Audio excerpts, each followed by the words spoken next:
Сигурно сега си видел како некој удира на дрвена кукла, но најверојатно воопшто никој не ти објаснил до сега зошто и како се користи. Така дај да го поправиме тоа.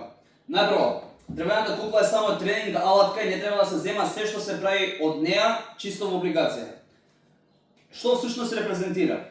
Две раце, долна рака, предна нога.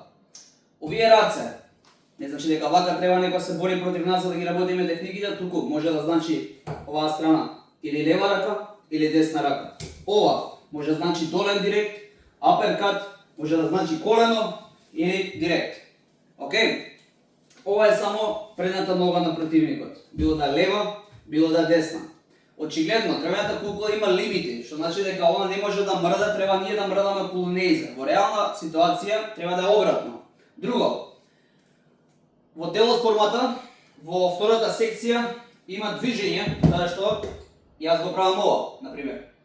Не значи дека ние треба тука да удириме доле, во апликација всушност е џацао и горе удираш. Не удираш доле. Бидејќи удирам доле со џацаото, сам се блокирам. Така да, еден пример како тоа се пренесува во апликација. Друго, не треба се користи за челичење или за брзо удирање или за не знам што, да изгледаш кул. Треба се да има поента и намера. Секое движење од дрвената кукла што е во формата е посебна апликација, освен неколку исклучици што треба да се вежат по секвенца.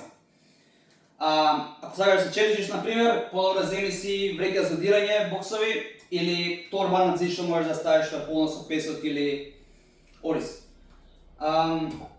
Друго, например, дел од формата се дешава ова. Ова ќе го објаснив на едно од претходните видеа. Што значи тоа? Тука правам погрешен изов бонса, или може да биде погрешен пакса, или погрешен бонса внатрешен. Што значи тоа? Тука има друга рака што доаѓа, или бокс, што може да ме удри, како ќе се извадам од таа ситуација. Дрвената кукла е тренинг алатка за решавање на борбени проблеми. Значи, правам грешка, се вадам. Океј? Видете го тоа видео како се пренесува тоа во апликација и како ќе ви служи во борбена ситуација. Така да, тоа е тоа за дрвената кукла, се надам дека научите нешто корисно и ново и вежбате јако и чувате се.